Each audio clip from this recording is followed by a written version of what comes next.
ছোটবেলা থেকেই আমি একটু চঞ্চল টাইপের, সবার সাথে খুব সহজেই মিশতে পারতাম। আমি তখন ডিপ্লোমা 5th সেমিস্টারের ছাত্র। দেখতে মোটামুটি ভালো, যে কোনো মেয়েই আমাকে পছন্দ করে, কিন্তু 2-1 মাসের বেশি তারা আমার সাথে বন্ধুত্ব টিকিয়ে রাখতে পারে না। 2020 সালের ডিসেম্বর মাসের 26 তারিখ ফেসবুকে একটা মেয়ের সাথে পরিচয় হয়। আমি আগেই বলেছি, আমার সম্পর্ক কারো সাথেই 2-1 মাসের বেশি থাকতো না, কিন্তু এইবার তার উল্টো হলো। নিজের অজান্তেই মেয়েটির সাথে দেখা করার পর তাকে ভালো লেগে যায়, শুরু হয় কথা বলা। বলে রাখা ভালো, আমি যে পলিটেকনিকে পড়তাম সেটি ছিল এক জেলায়, আর মেয়েটির বাসা ছিল অন্য জেলায়। এর মধ্যে আমার 5th সেমিস্টারের পরীক্ষা শুরু হয়। পরীক্ষা শেষ হবার পর আমি মেয়েটাকে চাপ দিতে থাকি বিয়ের জন্য। সে তার পরিবারকে বলে বিষয়টা, আমিও আমার পরিবারকে জানাই। আমার পরিবার মানলেও তার পরিবার সেটা মেনে নেয় না। আমরা পালিয়ে গিয়ে বিয়ে করার সিদ্ধান্ত নেই। যাই হোক, সে বলে সে সময় পেলে বেরিয়ে চলে আসবে। এর মধ্যে 4টা মাস কেটে যায় এবং 6ষ্ঠ সেমিস্টারের পরীক্ষার 1 মাস বাকি। সে হঠাৎ ফোন দিয়ে বলল, আমি মাওয়াঘাটে আছি, আমাকে নিয়ে যাও। আমি 7-5 না ভেবে মেসে ছোট ভাইকে আর একটা ফ্রেন্ডকে নিয়ে চলে যাই। তাকে নিয়ে সরাসরি আমার বাসায় চলে আসি। যেহেতু আমার পরিবার মেনে নিয়েছিল, তাই তারা আমাদের বিয়েটা দিয়ে দেয়। ভালোই কাটছিল দিনকাল। এর মধ্যে আমার মা তার কাছ থেকে তার পরিবারের নাম্বার নেয় এবং তার পরিবারকে আমাদের ঠিকানা দেয়। পরদিন তার পরিবার আমাদের বাসায় এসে উপস্থিত। আমি দেখে পুরোই হতবাক। কিরে, কিভাবে কি হলো? মায়ের কাছে জানলাম মা আসতে বলেছেন। তারা আমাদের উপরে খুব ক্ষিপ্ত, তাদের না জানিয়ে বিয়ে করার জন্য। অনেক জল্পনা কল্পনা শেষে যখন তারা মেয়েকে নিয়ে যাওয়ার জন্য রাজি করাতে পারল না, তখন তারা খাওয়া দাওয়া শেষ করে চলে যায়। 1 মাসের মতো বাসায় থাকার পর পরীক্ষার সময় হলে আমি কলেজে চলে আসি। এত কিছু কেন বললাম, যাতে আপনাদের বুঝতে একটু সুবিধা হয়। যাই হোক, আমি আসার কিছুদিন পর রমজান মাস শুরু হয়ে যায়। প্রথম রোজার দিন মা ফোন দিয়ে বলে তারা সব মেনে নিয়েছে। আমি ভাবি, যাক আলহামদুলিল্লাহ। বেশ ভালোভাবে তখন তারা যোগাযোগ করে আমার সাথে। 7ম রোজার দিন মা আবার ফোন দিয়ে বলে, তোর খালা শাশুড়ি আর তার ছেলে এসেছে, তোর বউকে নিয়ে যাবে। তোর পরীক্ষা শেষ হলে তোকে আর তোর বাবাকে গিয়ে নিয়ে আসতে বলেছে। আমি বলি, না, আমি বাসায় না যাওয়া পর্যন্ত কোথাও যাওয়া যাবে না। পরে সবার জোরাজোরিতে বলি, আচ্ছা ঠিক আছে, 7 দিনের জন্য, তারপর যেন নিয়ে আসে। তারা বিষয়টা মেনে নেয় এবং তাকে নিয়ে চলে যায়। ঘটনা মূলত এখান থেকেই শুরু। পরদিন তারা বাসায় ফিরে আমায় ফোন না দেওয়ায় আমি দুপুরে ফোন দেই, ঠিকঠাক বাসায় পৌঁছেছে কিনা সেটা বোঝার জন্য। ফোন দেওয়ার পর রীতিমতো আমি শকড হয়ে যাই। কথা বলছি, আমি আমার বউ আমাকে বলছে, তুই আমাকে ব্যবহার করেছিস, তুই আমাকে আর কোনোদিন ফোন দিবি না।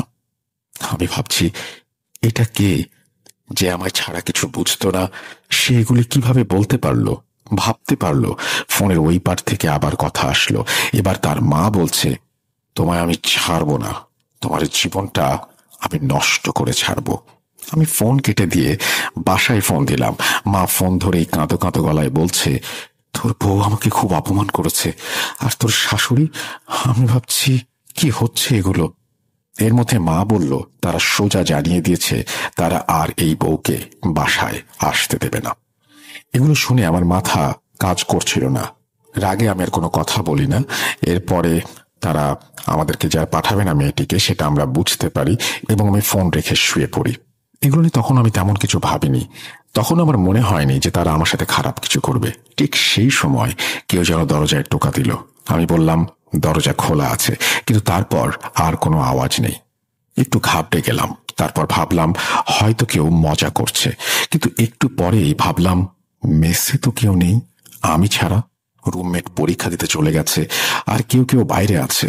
তারপর আবার ভাবলাম সব আমার মনের ভুল, যেহেতু মেসটা গ্রামের ভেতরে, কেউ হয়তো মজা করছে। পরীক্ষা পরদিন একটু পড়তে চাইলাম, কিন্তু পারলাম না। শুয়ে পড়লাম।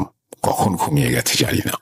ঘুমের মধ্যে একটা স্বপ্ন দেখলাম, কে যেন আমাকে বলছে, তুই বাঁচবি না, তোকে মরতেই হবে, বলে আমার উপর ঝাঁপিয়ে পড়লো। আমি চিৎকার করছি, কিন্তু আমাকে সাহায্য করার মতো কেউ নেই।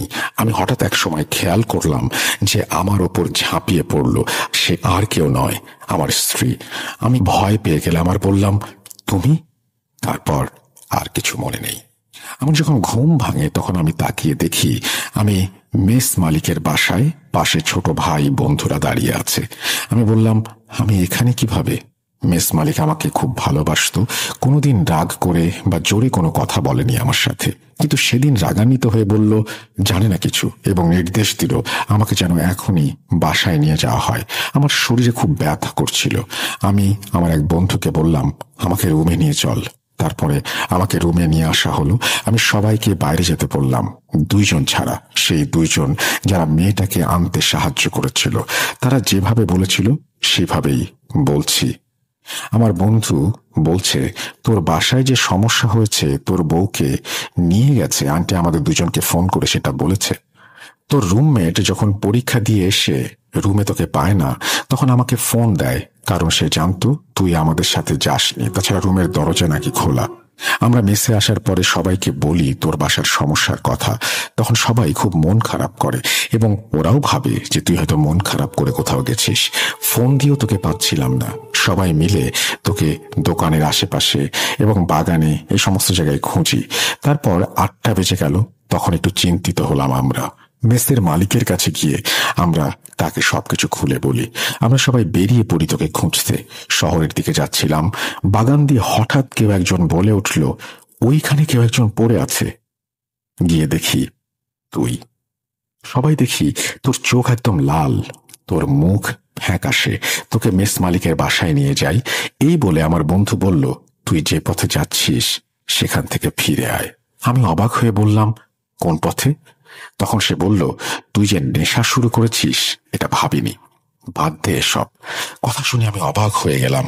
আমি ওদেরকে বোঝানোর চেষ্টা করলাম এবং সেই সময় আমি বুঝতে পারলাম যে মেস মালিক কেন আমার উপরে রেগেছিল। আমি খুব হতাশ হয়ে ভাবি, কি হলো এগুলো? তাহলে কি এটা স্বপ্ন ছিল? তারপর থেকে আমি বুঝতে পারছিলাম আমার সাথে সব সময় কে যেন থাকে, এমন কিছু ফিল করি। সেদিন রাতে ঘুমাতে পারিনি। পরের দিন পরীক্ষা দিয়ে আসার পর আমার খুব খারাপ লাগে। কিছু করার ছিল না। তারপর থেকে প্রতিদিন দুপুরে কেমন করে যেন ঘুমিয়ে যেতাম। সেই স্বপ্ন আর সেই ঘটনা ফিরে ফিরে আসতো। মূলত সবাই রেগে গিয়েছিল আমার প্রতি। কারো সাথে কথা বলতাম না। 2টি পরীক্ষাও দেইনি। সবাই ভাবে আমি নেশা করছি। এক পর্যায়ে মেস মালিক আমার বাসায় খবর দেয়। বাসা থেকে বাবা মা এসে সবটা শুনে আমায় বুঝিয়ে রেখে আসবে, কিন্তু মেস মালিক বলে আমি এমন ছেলেকে মেসে রাখবো না। সে নেশা করে, আমার মেসের নাম খারাপ হবে। মা বাবা অনেক চেষ্টা করে অন্য মেসে রাখার জন্য, কিন্তু কেউ রাখতে চায় না। কারণ কলেজ সহ পুরো এলাকায় সবাই জানতো আমি নেশা করা শুরু করেছি। বাবা সব আশা ছেড়ে দিয়ে আমাকে বাসায় নিয়ে আসলো। আমি বাসায় সবটা বললাম। আমার সাথে এমন হয় তারা কেউ বিশ্বাস করে না। আমার কথা তারা কেউ আমলে নেয় না। তারা সবাই ধরে নেয় আমি নেশা শুরু করেছি। কি একটা অবস্থা! বিশ্বাস করবেন না, আমি নিজেকে অসহায় ভাবতে শুরু করি। বাসায় আসার পর 4 দিন কিছু হয়নি। 5 দিনের দিন রাতে আমি ফোন চাপছিলাম। হঠাৎ মনে হলো জানলা দিয়ে কিছু একটা ঢুকলো। আমি তেমন কিছু না ভেবে জানালা হালকা খোলা ছিল, বন্ধ করে দিলাম। এর কিছুক্ষণ পর মনে হলো কোনো একটা মেয়ে আমার টেবিলের পাশে দাঁড়িয়ে কাঁদছে। আমি প্রচন্ড রকমের ভয় পাই। রুমের আলো জ্বালিয়ে যেটা দেখতে পাই সেটা দেখার জন্য আমি প্রস্তুত ছিলাম না। আমি দেখলাম আমার স্ত্রী দাঁড়িয়ে কাঁদছে। ভয়ে আমি শীতল হয়ে যাই। কি বলবো, কাকে ডাকবো কিছুই বুঝতে পারছি না। আমার মুখ দিয়ে কোনো কথা বের হচ্ছে না। কান্না থামিয়ে হাসি শুরু করলো মেয়েটি। বলল, মরবি, তুই মরবি। আমি কি করব ভাবতে পারছিলাম না। হঠাৎ করে মায়ের ডাক শুনে শান্তি এলো মনে। তাকিয়ে দেখি সে নেই। মায়ের কথা শুনে দরজা খুলে দেখি মা বাইরে দাঁড়ানো। মা বলল, তোর দাদি খুব অসুস্থ, দেখে আসি চল। আমি বললাম, বাবা যাবে না? মা বলল, তোর বাবা আগেই গেছে। আমি ফোনের দিকে তাকিয়ে দেখি 11:49 মতো বাজে। কিছু না ভেবে মায়ের সাথে চলে গেলাম। দেখলাম মা দাদি বাড়ি না গিয়ে রাস্তা দিয়ে হেঁটে পুকুরের দিকে যাচ্ছে। বলে রাখা ভালো, আমাদের এদিকে আবাদি জমি নেই বললেই চলে, সব পুকুর। আমি মাকে ডাকতে ডাকতে পেছনে পেছনে যাচ্ছি। হঠাৎ মা আমাদের বাড়ির পাশে বাঁশ ঝাড়ে এসে থেমে বলে, দাদিকে দেখবি? বলে একটা বিকট হাসি দেয়। আমি মায়ের এমন আচরণ দেখে বললাম, তোমার কি হয়েছে মা, এমন করছো কেন? তখন মা বলছে, তোকে তোর বউয়ের কাছে রেখে যাচ্ছি, বলে আবার হাসতে শুরু করে। আমি ভয়ে ভয়ে মায়ের দিকে তাকিয়ে দেখি, কি ভয়ঙ্কর সেই চেহারা। ওটা আমার মা না, আমার দাদি। একটু পিছনে এসে দেখি আমার শাশুড়ি। আমি আমার মাথায় হাত দিয়ে সেখানে বসে পড়ি। কিছুক্ষণ পর খেয়াল করলাম পাশে কেউ নেই। বাসার দিকে যাওয়ার জন্য চেষ্টা করছি, কিন্তু এর মধ্যে ঘটল আর এক ঘটনা। একটা মানুষ বাঁশের ওপর বসে আমার নাম ধরে ডাকছে। আমি আবার ভয়ে শিউরে উঠলাম। অবয়বটিকে দেখতে এমন ছিল, 10 থেকে 12 ফুট উচ্চতার একটা মহিলা। চুলগুলো লম্বা, মাটিতে ঝুলে আছে এবং অনেকখানি বাঁশের সাথে পেঁচিয়ে আছে। আমি নিজেকে ধরে রাখতে পারলাম না, জ্ঞান হারিয়ে ফেললাম। জ্ঞান ফিরলে আমি আমার রুমে নিজেকে আবিষ্কার করি। আমি সবাইকে বলি কি হয়েছিল আমার সাথে। আমার সাথে ঘটা সব ঘটনা সবাই শোনে, বলে বউয়ের জন্য আমি পাগল হয়ে গেছি, আবোল তাবোল কথা বলছি। কিন্তু মা তো মা, আমার কথাটা সে বিশ্বাস করে। বাবাকে বলে, বাবা অনেক রেগে যায় আর গালাগালি করে। মা বাবাকে বলে, শোনো, ওর কথা বিশ্বাস করো। না করে কি করবে? গেটে তালা চাবি লাগিয়ে তোমার কাছেই রাখো তাহলে। ও ইচ্ছে হলে যে বাইরে যাবে তার আর উপায় থাকবে না। আর 2 দিন পর জ্ঞান ফিরল। বাবা সেটাও কেন যেন বিশ্বাস করতে চাইছিল না। সেদিন থেকে আমার খুব জ্বর আসে। 1 সপ্তাহ পার হলেও জ্বর ভালো হয় না। আমি কিছু খেতে পারতাম না, বমি হয়ে যেত। তখন আমার ওজন অনেক কমে যায়, আমি একদম রোগা হয়ে যাই। আমার ওজন ছিল 68 কেজি, সেই ওজন 53 কেজি হয়ে যায়। শরীরে হাড় ছাড়া কিছু ছিল না। মা এগুলো দেখে সহ্য করতে না পেরে আমার এক চাচা কবিরাজ ছিল, তার কাছে নিয়ে যায় চিকিৎসার জন্য। তিনি আমাকে দেখে বলেন, আগে নিয়ে আসেননি কেন? একদম শেষ হয়ে গেছে। আমাকে 2 দিন সময় দিন, কি হয়েছে জানাবো। আমরা বাসায় চলে আসি। সেদিন রাত থেকে কি কি ঘটেছে আমার মনে নেই। চলেন আমার মা যেভাবে বলেছে সেভাবেই শুনি। সেদিন যখন তোর চাচার কাছে নিয়ে আসি, রাতে তোর বাবা বাজার থেকে এসে তোকে দেখতে যায় তোর রুমে। তখন তুই নাকি তোর বাবাকে অনেক খারাপ ভাষায় গালাগালি করেছিস। তোর বাবা তোকে একটা থাপ্পড় মেরে রুম থেকে আসতে যাবে, তখন তুই নাকি মোটা গলায় বলেছিস, মারলি তো, মরবো তো, আমি এমনি মরবো। তারপর বাবা রুম থেকে রাগ করে বেরিয়ে আসে, আমাকে এসে সব কথা বলে। আমি তোর বাবাকে অনেক বুঝিয়ে ঘুমাতে পাঠাই। রাত 3টার দিকে একটা স্বপ্ন দেখে ঘুম থেকে জেগে উঠি। উঠে দেখি তোর বাবাও বসে আছে। জিজ্ঞেস করলাম কি হয়েছে। তোর বাবা বলল, স্বপ্ন দেখলাম, কি যেন বলছে, তোর বড় ছেলেকে নিয়ে যাব, কেমন করে বাঁচাস দেখব। আমি হতাশ হয়ে তোর বাবাকে বললাম, আমিও এই স্বপ্নটাই দেখেছি। তখন তোর বাবা বলে, তোমরাই ঠিক ছিলে, কালোর চাচার কাছে যাব। তখন আমি বললাম, আমি তোমার ছেলেকে নিয়ে গিয়েছিলাম তোমার ভাইয়ের কাছে। 2 দিন সময় চেয়েছে সে। 2 দিন পর তোর বাবা আর আমি তোকে নিয়ে তোর চাচার বাসায় যাই, কিন্তু তুই কিছুতেই যেতে চাইছিলি না। তারপর হঠাৎ হাসি দিয়ে বললি, চল, কোথায় নিয়ে যাবি? কেউ কিছু করতে পারবে না, আমি মরবই। তারপর তোর চাচার বাসায় যাই। তোর চাচা যেটা বলে সেটা শোনার জন্য আমরা মোটেও প্রস্তুত ছিলাম না। তোর চাচা বলে তোকে নাকি কালো জাদু করা হয়েছে, কিন্তু কে করেছে, কিভাবে করেছে সেটা সে বলতে পারবে না। আর সে কিছু করতেও পারবে না, কারণ সে যা জানে তা দিয়ে পেরে ওঠা সম্ভব না। তোর বাবা হতাশ হয়ে বলে, তাহলে কি কোনো উপায় নেই? তখন তোর চাচা বলল, সে একজন কবিরাজকে চেনে, তিনি অনেক বড় বড় কাজের সমাধান করেছেন। এই কথা বলার পর দেখি তুই পাশের রুম থেকে হাসছিস আর বলছিস, চল, কোথায় নিয়ে যাবি। এর মধ্যে তোর চাচার গলা চেপে ধরেছিস তুই। তোর চাচা কি যেন দিয়ে তোর মাথায় আঘাত করতেই তুই একদম থেমে গেলি। আমরা আর দেরি না করে তোকে নিয়ে সেই কবিরাজের বাসায় চলে যাই। কবিরাজ বলে, আমি এগুলো বাদ দিয়ে দিয়েছি, করি না। কিন্তু তোর চাচাকে দেখে আর তোর দাদার নাম বলার সাথে সাথে বলে, আমার বন্ধুর নাতি যখন বিপদে পড়েছে, সাহায্য তো করতেই হবে। তখন তোর চাচা সব খুলে বলে আর বলে, তোর জিন বলেছে যে ওর সাথে কালো জাদু করা হয়েছে। কিন্তু এর বেশি আর কিছু জানতে পারেনি। তখন কবিরাজ বলল, একটু বসো তোমরা, আমি আসছি। 10-15 মিনিট পর কবিরাজ এসে বলল, তোমার ছেলে একটা মেয়েকে বিয়ে করেছে। আমি বললাম, হ্যাঁ, কিন্তু ডিভোর্সও হয়ে গেছে, আর ওরা ডিভোর্স লেটার পাঠিয়ে দিয়েছে। মা আমায় বলেছে তোর কিছু মনে নেই, তোর ডিভোর্স পেপারের খবর তুই জানিসও না। মা আবার বলা শুরু করলো। কবিরাজ তখন বলল, হ্যাঁ, সব জানি আমি। ওর ওপর সত্যি কালো জাদু করা হয়েছে, আর এটা করা হয়েছে অনেক খারাপ ভাবে। আমি তখন বললাম, কে করেছে এই কাজ বলবেন? কবিরাজ বললেন, এখনো জানতে পারিনি, তবে জেনে যাব। ওর ওপর কালো জাদু করা হয়েছে, তাতে দুটো খাসি বলি দিয়ে একটা খারাপ আর একটা শক্তিশালী জিনকে আহ্বান করা হয়েছে। ওকে মেরে ফেলার জন্য এসব করা হয়েছে, আর এতে ব্যবহার করা হয়েছে ওর মাথার চুল, শ্মশানের মাটি আর ওর ব্যবহৃত একটি জামা। এগুলো এক জায়গায় করে খাসির রক্ত দিয়ে 49টি তাবিজ পুঁতে দেয়া হয়েছে। তোমরা ওকে নিয়ে বাসায় যাও, আমি 6 তারিখ তোমাদের বাসায় যাব। আর 2টি তাবিজ দিয়ে বলে, এগুলোর মধ্যে একটা ওর হাতে বেঁধে দাও আর একটা দরজার সামনে রাখবে। তখন আমি বলি, ঠিক আছে, কিন্তু এই কাজ কি করেছে, আর আমার ছেলের চুল আর জামা কোথায় পেল তারা?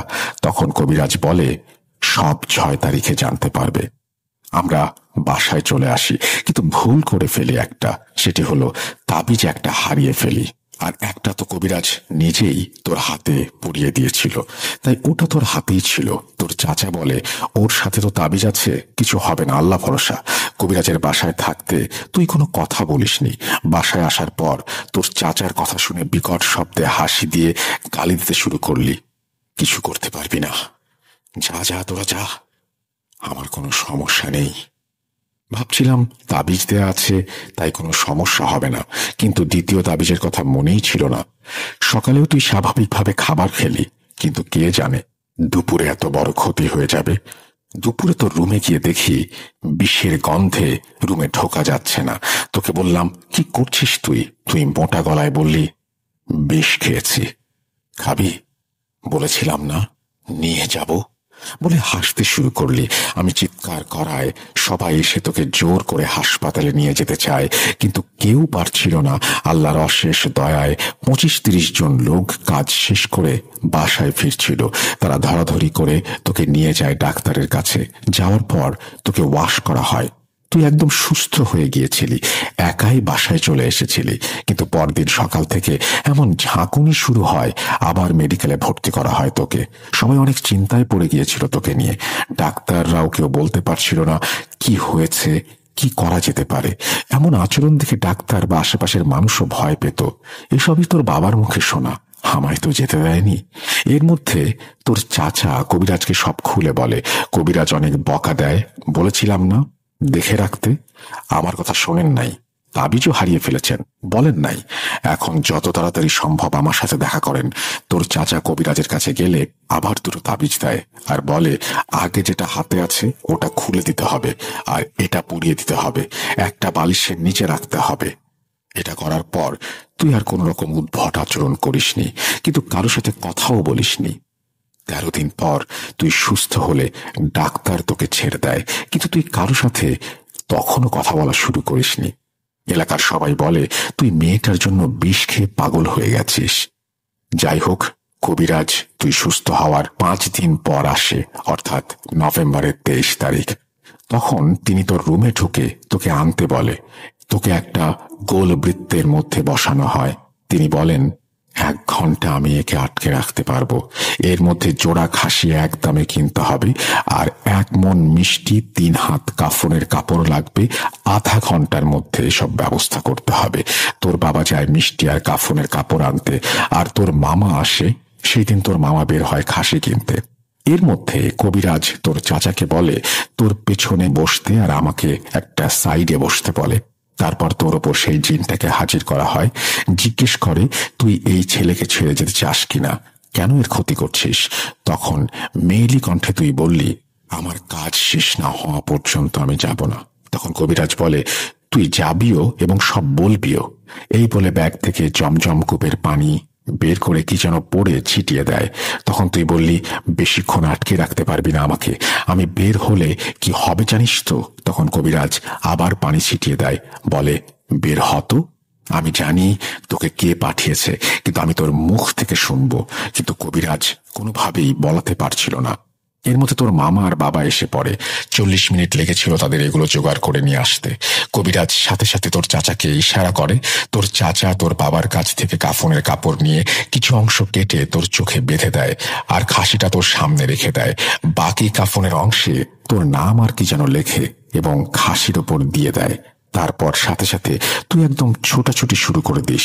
এর মধ্যে তোর চাচা এক কোপে কাফনে জড়ানো খাসির গলা কেটে দেয়। তুই হাসতে হাসতে টলে পড়ে যাস। কবিরাজ সাথে সাথে তোকে তুলে বৃত্তের মধ্যে বসায়, তোকে তোর রুমে রেখে আসতে বলে। তিনি বলেন আর কোনো সমস্যা হবে না, ওকে নিয়ে যান। ওই জিন এখন বৃত্তের মধ্যে। এই খাসিটির ভেতর ওকে বন্দি করা হয়েছে, কোনো সমস্যা নেই। তোকে রুমে রেখে আসার পর দেখলাম কবিরাজ বোতলের মুখ আটকে বলল, জিনটিকে এখানে বন্দি করা হয়েছে, তোমরা মুক্ত, তোমাদের ছেলের সাথে আর কোনো সমস্যা হবে না। কি ভাবছেন ঘটনা এখানে শেষ? না, আর একটু বাকি আছে। মা আবার বলছে। তখন আমি কে এটা জানতে চাইলাম কবিরাজের কাছে। কবিরাজ বললেন, বলবো কি করেছে এই কাজ। তার আগে রুমের আলোগুলো বন্ধ করেন। কেউ এই রুমে প্রবেশ করলে সবাই সালাম দেবেন। তারপর 5 মিনিট পর তাকে জিজ্ঞেস করবেন কে এই কাজ করেছে। কবিরাজ কি যেন সব পড়লেন আর আলো বন্ধ করতে বললেন। আলো বন্ধ করার কিছু সময় পর সাদা জুব্বা পরা একজন লোক রুমে প্রবেশ করলো। আমরা সবাই তাকে সালাম দিলাম। তিনি মিষ্টি ভাষায় সালামের উত্তর দিলেন।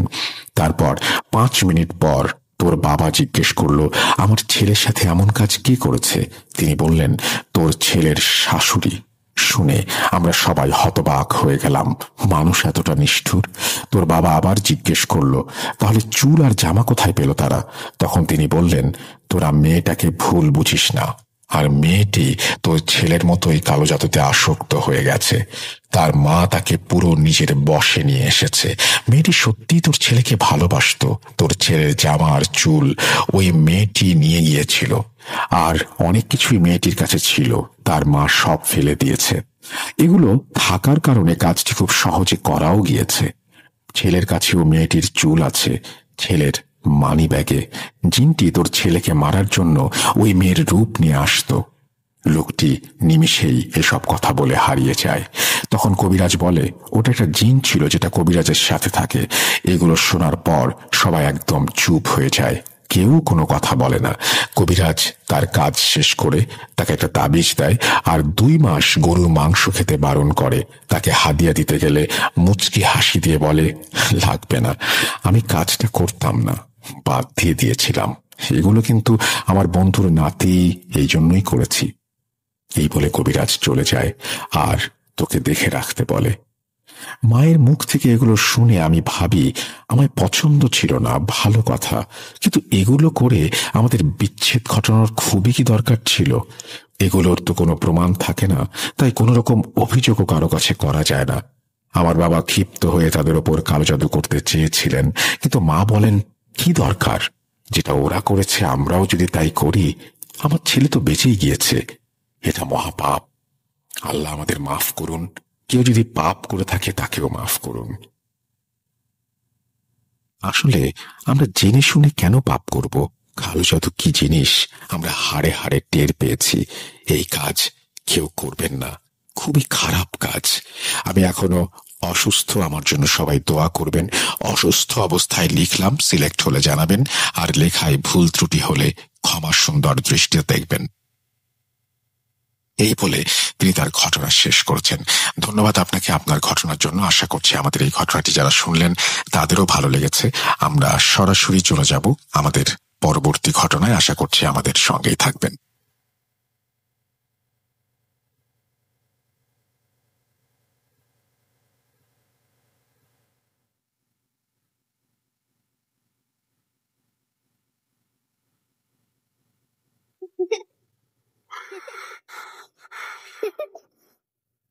লুকোচুরি খেলে? লুকোচুরি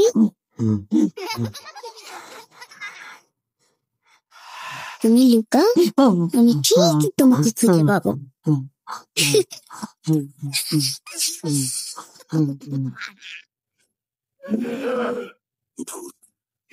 .com with Russell.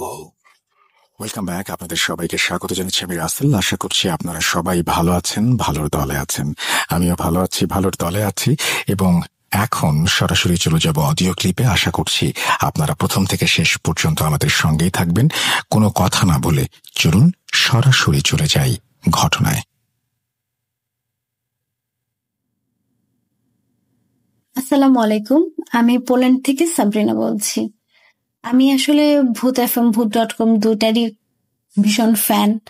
আমার প্রতিদিন একটা এপিসোড হলেও ভূত.com এর আমার শুনতে হয়। বিশেষ করে আমি রান্না করার টাইমে তো ভূত.com একটা কমন জিনিস, যেটা চলবে আর আমি রান্না করব।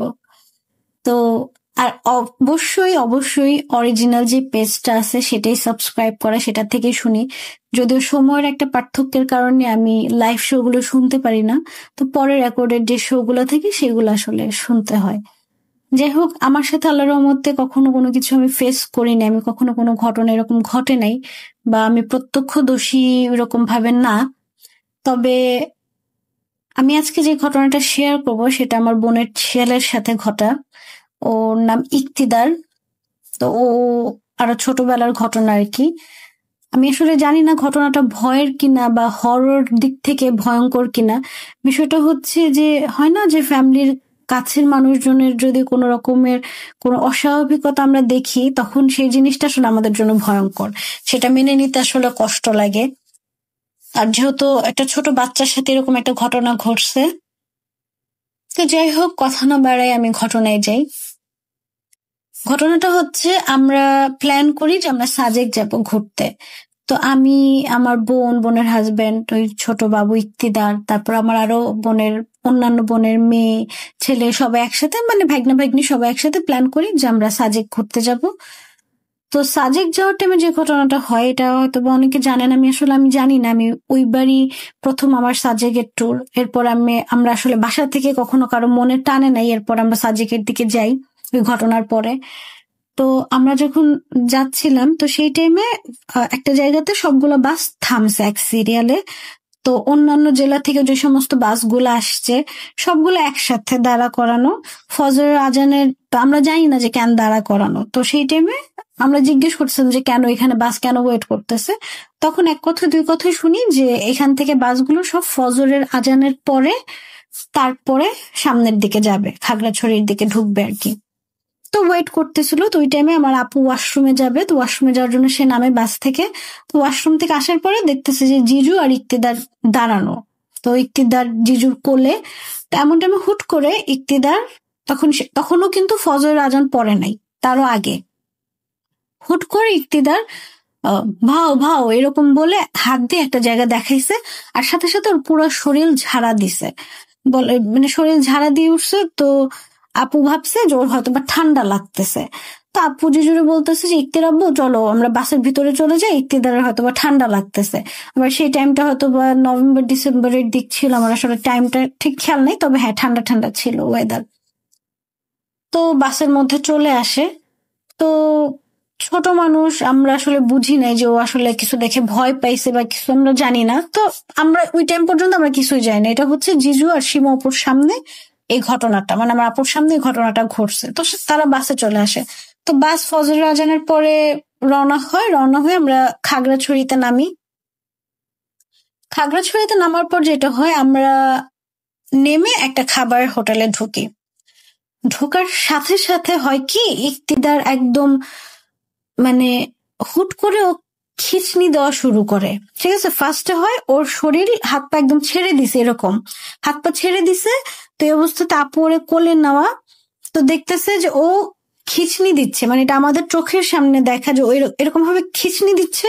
ওর হাত পা আমি দেখতেছি যে সোজা হয়ে গেছে, ওর মুখ দিয়ে লিটারালি ফেনা বের হওয়া শুরু করছে। আল্লাহ মাফ করুক। মানে এত ভয়ঙ্কর ছিল এই দৃশ্যটা, আমাদের জন্য এত কষ্টদায়ক ছিল যে একটা ছোট বাচ্চা, ওর এরকম একটা সিন আমরা দেখতেছি ওই টাইমটাতে। আমরা তো ভয়ে শেষ, আল্লাহ আল্লাহ করতেছি, সূরা পড়তেছি, ফু দিচ্ছি, কি করবো আমরা ওই টাইমে। ওইখানে আমরা ফার্স্ট টাইম গেছি, আমরা জানিও না হসপিটাল কোন দিকে, কিচ্ছু বুঝতেছি না। মানুষজন একদম জড়ো হয়ে গেছে। এই অবস্থায় জিজু কি করলো, ওরে জ্যাকেট দিয়ে জাস্ট ভোরে টাইট করে ঠান্ডার মধ্যে দৌড় দিছে বাইরের দিকে যে ওরে হসপিটালের দিকে নিয়ে যাবে। তো ওই টাইমে একটা অটোওয়ালা তারে বলতেছে যে কোথায় যাবেন, তো বলতেছে হসপিটালে যে আমার বাচ্চার অবস্থা ভালো না। তো অটোওয়ালা, আল্লাহ ওনার ভালো করুক, ওই ভদ্রলোক উনি বলতেছে যে আমার অটোতে উঠেন, আমি আপনারে নিয়ে যাই।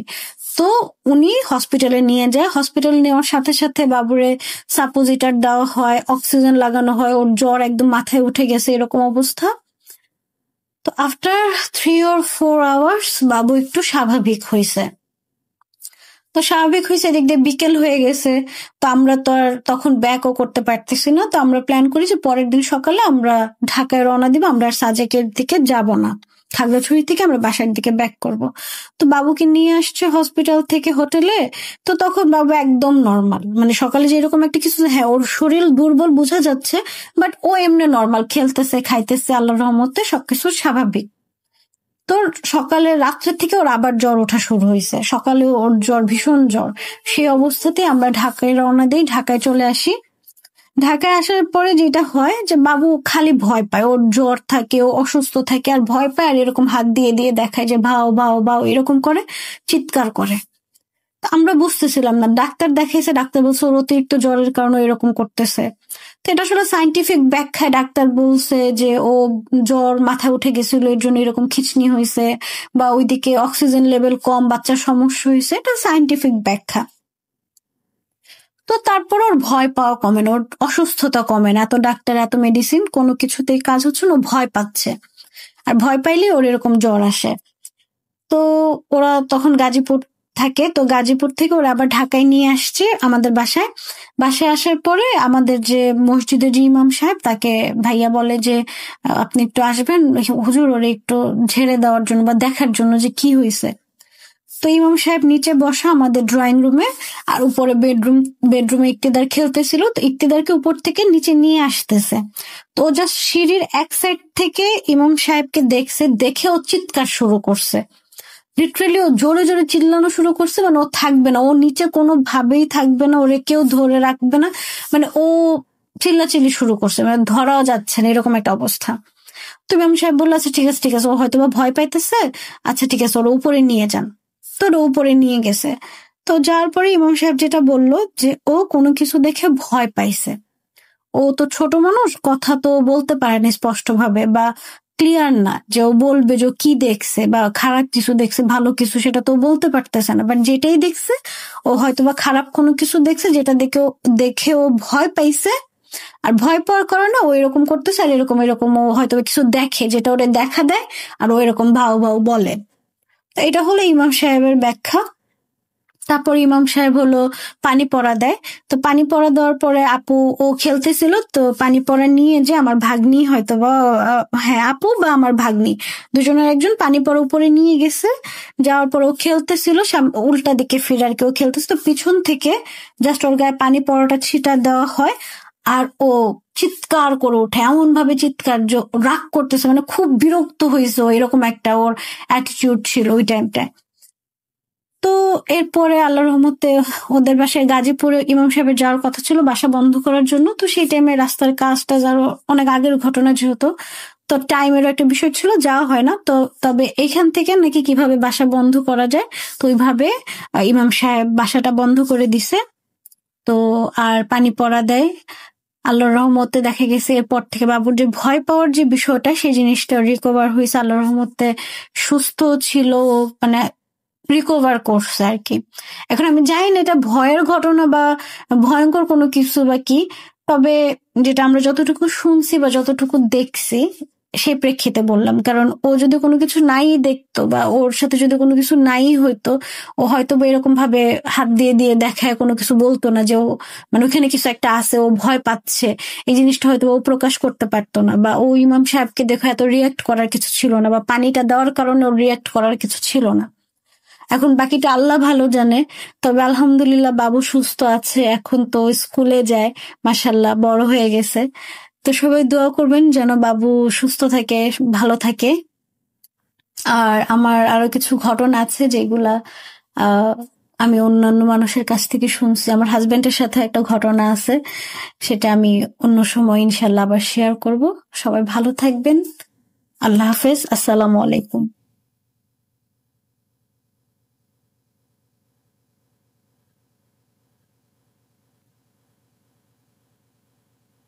আবারও রাতের আঁধারে ভয়ের রাজ্য ফুঁড়ে ফিরেছি সেই পুরনো সুরে। বিশ্বাস করা বা না করা আপনার ব্যাপার, but the old music comes alive. Truth.com. The fear returns with Russell. Welcome back. আপনাদের সবাইকে স্বাগত জানাচ্ছি আমি রাসেল। আশা করছি আপনারা সবাই ভালো আছেন আর ভালোর দলে আছেন।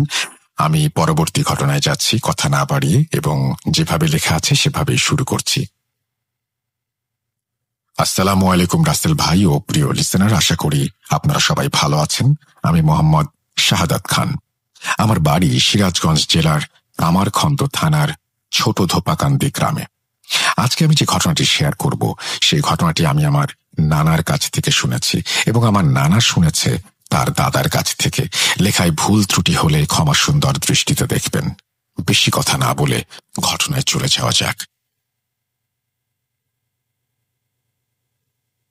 ঘটনাটি ঘটে 1907 কি 8 সালে। ঘটনাটি যার সাথে ঘটে তার নাম মোতালেব। মোতালেবের দাদা ছিলেন একজন কবিরাজ। তার নাম ছিল বন্দি মিয়া। এই বন্দি মিয়া কাজগুলো করে থাকত 1600 জিনের সাহায্যে। মোতালেব ছিল অনেক সাহসী, তাই সে 1600 জিনের সর্দারকে হাজির করা শিখতে জিদ ধরে। বন্দি মিয়া মানা করে এবং বলে, তোর বয়স হয়নি, তোকে শেখানো যাবে না, তুই ভয় পাবি। কিন্তু মোতালেব তা শুনতে নারাজ। তাই বন্দি মিয়া বাধ্য হয়ে মোতালেবের বাবাকে বলে, তোমার ছেলে তো বায়না ধরেছে 1600 জিনের সর্দারকে হাজির করা শিখবে, তুমি কি বলো? মোতালেবের বাবা বলে, ছেলের তো অনেক সাহস, শিখতে চাইছে, শেখাও। তুমিই তো কাজ করাও, সবকিছু শিখিয়ে যাও, কাজকর্ম করে খেতে পারবে। দাদা বলে, তুমি যখন বলছো তাহলে আমি শেখাবো। এরপর দাদা মোতালেবকে ডেকে পাঠায় এবং বলে, তাহলে তুই শিখবি, ভয় করা যাবে না, কিন্তু ভয় করলে তুই মারা যাবি। মোতালেব বলে, ভয় পাও কেন, তুমি শেখাও। দাদা বলে, এটা তো একদিনে শেখানো যাবে না, 7 দিনে শেখাতে হবে। মোতালেব বলে, আচ্ছা ঠিক আছে। প্রথম দিন দাদা মোতালেবকে ডেকে পাঠায় এবং বলে, আজকে রাত্রে রেডি থাকিস, আজকে অল্প কিছু শেখাবো। মোতালেব সারাদিন কাজকর্ম করে দাদার কাছে যায় এবং বলে, কি শেখাবা শেখাও। দাদা তাকে একটা দোয়া শেখায় এবং বলে, পাশে যে ময়না বাড়ির ভিটে আছে ওইখানে গিয়ে এই দোয়াটা পড়তে হবে এবং একটা গোল বৃত্ত আঁকতে হবে। বৃত্তের ভেতরে জায়নামাজ পেরে জায়নামাজের ওপর তাসবিহ হাতে বসে পড়তে হবে এবং দোয়াটা পড়তে হবে এবং কোনো ভয় পাওয়া যাবে না। মোতালেব দাদার কথা মতো রাত 1টার দিকে সেখানে যায় এবং দাদার শেখানো কাজগুলো করে। কিছুক্ষণ পর সে দেখতে পায় বৃত্তের চারপাশে অনেক পিঁপড়া ঘোরাঘুরি করছে এবং এক পর্যায়ে তারা চলে যায়। ফজরের আজান হলে মোতালেব বাড়ি ফিরে আসে।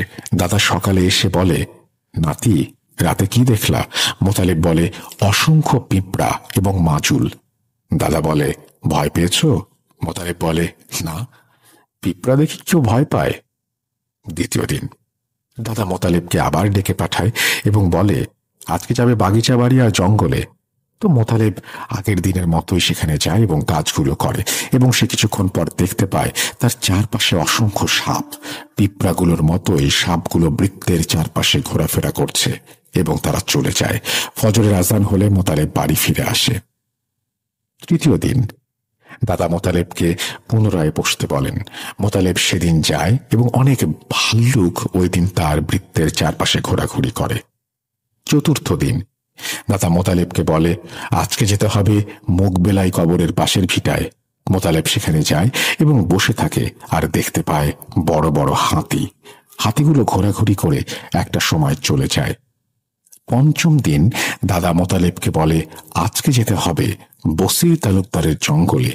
মোতালেব সেখানে বসে একটা সময় সে শুনতে পায় কিছু একটা তার দিকে আসছে। সে চোখ মেলে দেখতে পায় বড় বড় আকৃতির ঘোড়া তার দিকে দৌড়ে আসছে। ঘোড়াগুলো তার কাছে আসে এবং চারপাশে ঘোরাঘুরি করে। ষষ্ঠ দিন দাদা তাকে বলে, আজকে যেতে হবে কালীবাড়ি। আগের দিনের মতোই সে বৃত্ত এঁকে তার ভেতরে জায়নামাজ বিছিয়ে তাসবিহ হাতে বসে থাকে এবং সে দেখতে পায় এটা প্রতিদিনের চেয়ে একটু ভিন্ন। চারপাশে মাটি ভেঙে যাচ্ছে এবং নদী হয়ে যাচ্ছে, আর একবার ভাঙলেই সে নদীতে পড়ে যাবে। তখনই ফজরের আজান দেয়। সে বাসায় চলে আসে। দাদা সকালে আসে এবং বলে, আজকে কি হলো? মোতালেব বলে, আজকে আমার চারপাশে মাটি ভেঙে নদী হয়ে গিয়েছিল, আর একবার ভাঙলেই আমি নদীতে পড়ে যেতাম। দাদা বলে, ভয় করেছে? মোতালেব বলে, ভয় করেনি, তবে ভয় না করার মতোও না। দাদা বলে, আর কিছু না, কালকে কিন্তু জিনের সর্দার আসবে এবং তোমাকে দেখা দিতে পারে, তুমি চোখ সরাবে না, দেখবে সে কি করে। তো সে এবার 7ম দিন ফকির বাড়ি জঙ্গলে যায় এবং রাত 1টার দিকে বৃত্ত এঁকে জায়নামাজ বিছিয়ে তসবিহ হাতে বসে থাকে। একসময় সে দেখতে পায় 4 বেহারের একটা পালকি তার দিকে এগিয়ে আসছে এবং তার সামনে এসে পালকিটা থেমে যায়। পালকির ভেতর থেকে কর্কশ কণ্ঠে ধমক দিয়ে কেউ একজন বলে, এই বেটা, প্রতিদিন ডাকছিস কেন? মোতালেব বলে, আমি ওস্তাদি শেখার জন্য আপনাকে ডেকেছি। পালকির ভেতর থেকে বলে, ওস্তাদি শিখবি? মোতালেব বলে, জি।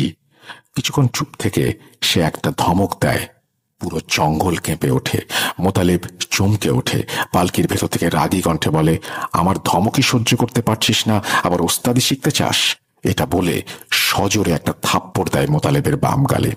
বাম গালের চাপা ডান গালের সাথে এসে যেন লেগে যায়। মোতালেব জ্ঞান হারায়। সকালে দাদা আসে এবং মোতালেবের বাবাকে বলে, মোতালেব কই? মোতালেবের বাবা বলে, মোতালেব তো এখনো আসেনি। দাদা বলে, তাহলে ওকে নিয়ে আসতে ফকির বাড়ির জঙ্গলে যেতে হবে। পরে কয়েকজন মিলে সেখানে গিয়ে দেখে মোতালেব অচেতন অবস্থায় পড়ে আছে। তাকে বাড়িতে নিয়ে আসা হয়। জ্ঞান আসলে তাকে জিজ্ঞেস করা হয় কি হয়েছিল। মোতালেব ধীরে ধীরে বলতে শুরু করে রাতে কি হয়েছিল।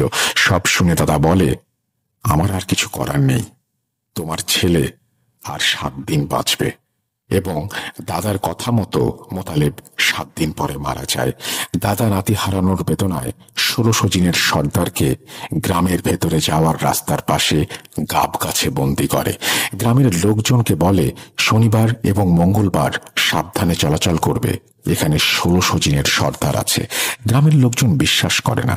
এর মাঝ থেকে একজন বলে ওঠে, এখানে যদি সত্যি 1600 জিনের সর্দার থাকে তাহলে আমাদের দেখাতে হবে, তবেই আমরা বিশ্বাস করব। দাদা বলে, অমাবস্যা পূর্ণিমা রাতে দেখবা। তারপর অমাবস্যা পূর্ণিমা রাতে গ্রামবাসীকে নিয়ে গাব গাছের কাছে যায় এবং বলে, 1600 জিনের সর্দার দেখা দাও, গ্রামের লোকজন তোমাকে দেখতে চায়। তারপর গ্রামের লোকজন দেখতে পেল যে গাব গাছে 1 পা এবং পাশের তেঁতুল গাছে 1 পা দিয়ে বিশাল দেহের একজন মাথায় পাগড়ি পরে লাঠি হাতে দাঁড়িয়ে আছে এবং এর মাঝে আমার নানার দাদাও ছিলেন। এই ছিল ঘটনা রাসেল ভাই। ভালো লাগলে পড়ে শোনাবেন, সিলেক্টেড না হলেও কল করে জানাবেন। এইটা বলেই তিনি তার ঘটনা শেষ করেছেন। আশা করছি যে এই ঘটনাটি আপনাদের ভালো লেগেছে। যদি ভালো লাগে অবশ্যই আমাদেরকে জানাবেন, যদি ভালো না লাগে সেটাও আমাদেরকে জানাবেন। আমরা চলে যাব আমাদের পরবর্তী ঘটনায়।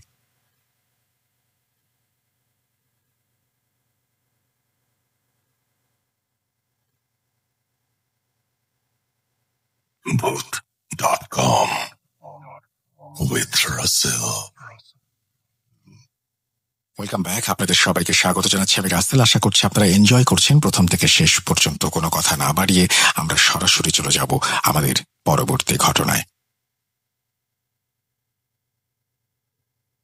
আসসালামু আলাইকুম রাসেল ভাই, আশা করি ভালো আছেন। আমি মোহাম্মদ মাহফুজুর রহমান, আমার বাসা কুষ্টিয়াতে। আমি পেশায় একজন মাদ্রাসার স্টুডেন্ট। তো আমি সরাসরি ঘটনায় চলে যাচ্ছি। ঘটনাটি আমার সঙ্গে ঘটে যায় না। ঘটনাটি কতটা ভয়ঙ্কর, তবে ঘটনাটি আমার সঙ্গে আমার নিজের জীবনে ঘটে যাওয়া একটি বাস্তব ঘটনা। তো আমি ঘটনায় যাচ্ছি। আগে বলে রাখি, আমার আব্বু তখন প্রবাসী ছিল, আর আব্বু প্রবাস থাকার কারণে আমরা গ্রামের বাসায় চলে আসি, আমার নানিদের বাসায়। আমার নানিদের বাসা ছিল 2টা রুমের। একটা রুমে আমার নানা নানি থাকতো, আর একটা রুম ছিল ফাঁকা। তো আমরা নানিদের বাসায় চলে আসার কারণে ফাঁকা রুমটাতে আমি আর আমার আম্মু থাকা শুরু করি। তো গ্রামেও আমার অনেক খেলাধুলার সঙ্গী হয়ে যায় এর মধ্যেই। তো রাসেল ভাই, আগে বলে রাখি, আমি ছোটবেলা থেকে, আরো যখন ছোট ছিলাম তখন থেকে আমার আম্মু খেয়াল করতো যে আমি ঘুমের মধ্যে কিছু একটা দেখে, স্বপ্ন দেখে বা কিছু একটা দেখে খুব ভয় পেয়ে জোরে কান্না করে উঠতাম। আম্মু এসে আবার আমাকে ঘুম পাড়াইয়ে দিত, কিন্তু কি দেখছি বা কি স্বপ্ন দেখছি ঘুমের মধ্যে এটা আমি মনে রাখতে পারতাম না। তো যাই হোক, গ্রামে থাকাও অনেক দিনই হয়ে যায়, প্রায় বছরের বেশি হয়ে যায়। আমার মামার বাড়িও আমার নানির বাড়ির পাশেই। তো আমার মামার একটা মেয়ে ছিল আমার সমবয়সী। আমার খেলার যতগুলো সঙ্গী ছিল তার মধ্যে আমার মামাতো বোনও একজন ছিল একই বয়সে। তো আমরা একসাথে ছোটবেলায় কাদা মাটি নিয়ে যেভাবে মানুষ ছোট বাচ্চারা খেলাধুলা করে, গ্রামের বাচ্চারা আপনি দেখে থাকবেন, গ্রামের ছোট বাচ্চারা যেভাবে খেলাধুলা করে কাদা মাটি দিয়ে, বাটি বা মাটির ব্যাংক আরো অনেক কিছু বানাই, চুলা, মাটির চুলা, ওইগুলো আমরা বানাইতাম, আবার খেলাধুলা শেষে ভেঙে ফেলতাম। তো যাই হোক, আমি ঘটনায় যাচ্ছি। তো আমি আগেই বলেছি আমি স্বপ্ন দেখতাম রাতে, ভয়ও পেতাম, স্বপ্নও দেখতাম বা স্বপ্ন দেখে ভয়ও পেতাম, কিন্তু কি স্বপ্ন দেখতাম এইগুলো আমি মনে রাখতে পারতাম না। ভয়ের স্বপ্ন দেখতাম শুধু এতটুকু মনে আছে যে ভয় পেয়েছি কোন একটা কারণবশত, কিন্তু আমার মনে থাকতো না। যেদিনকার ঘটনা, ওই দিন আমি রাতে আমার সঙ্গে রাতে খাওয়া দাওয়া করে ঘুমাই গেছি।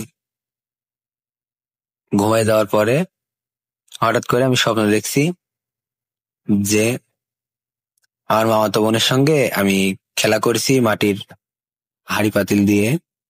তো খেলা করার এক পর্যায়ে আমার মামাতো বোন নিজে খেলতে খেলতে আমার দিকে ঘুরে গেল, ঘুরে কেমন একটা হাসি দিল।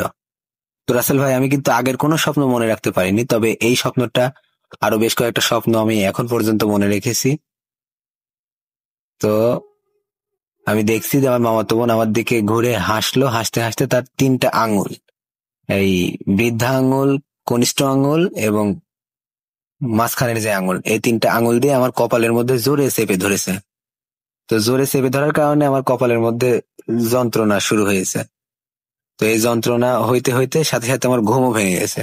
তো ঘুম ভাঙার পরেও আমি দেখছি যে কেউ নাই, মানে কাউকে আমি দেখতে পাচ্ছি না, কিন্তু কারোর হাতের স্পর্শ আমি অনুভব করছি যে কেউ 3টা আঙুল দিয়ে আমার কপালের মধ্যে জোরে চাপ দিয়ে ধরে আছে, কিন্তু কাউকে আমি দেখতে পারছি না।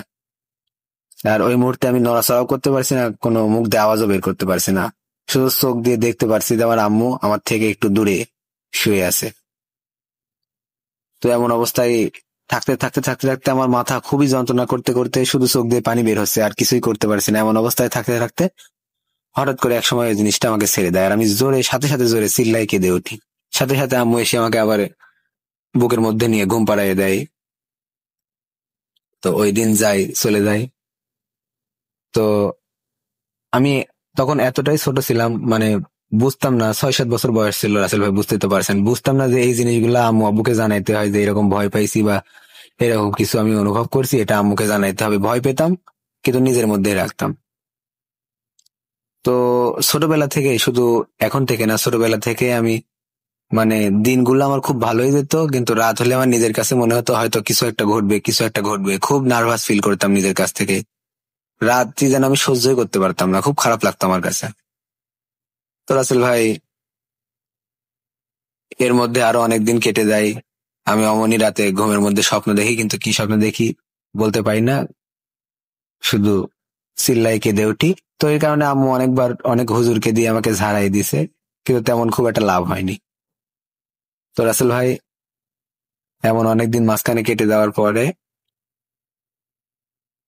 আরেকদিন রাতে, সম্ভবত সেটা চাঁদ রাত ছিল, কোন একটা উৎসব ছিল, সম্ভবত চাঁদ রাতই হবে। তো পাশে মামা বাড়ি থাকার কারণে মামা মেয়ে বা আরো ছেলে পেলে ছিল, ওদের সঙ্গে খেলাধুলা করে এসে সন্ধ্যার পরে খেয়ে দিয়ে ঘুমাই গেছি। তো রাসেল ভাই, আপনি জানবেন কিন্তু যে গ্রামে সাধারণত খুব তাড়াতাড়ি ঘুমিয়ে যায় সবাই। আরো এটা যেহেতু অনেক আগের সময়ের কথা, তো বেশি মানুষ রাত জাগতো না। যারা এশার নামাজ পড়ে তারা নামাজ পড়ে ঘুমাইতো, আর যারা নামাজ পড়তো না তারা এশার আজান চলতো ওই অবস্থায় শুয়ে পড়তো।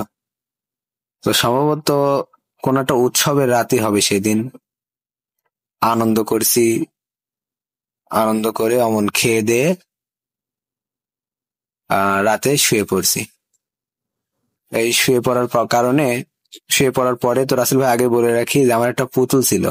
এখনকার বাচ্চারা যেমন তাদের এখন আধুনিক যুগ, অনেক খেলনা বের হয়েছে, পুতুল নিয়ে খেলা তারা খুব কমই খেলেছে, মোবাইল নিয়ে পড়ে থাকে বা আরো অনেক জিনিস নিয়ে তারা পড়ে থাকে। তো আমাদের সময় রাসেল ভাই পুতুল ছিল, তুলা দিয়ে তৈরি করা পুতুল ছিল।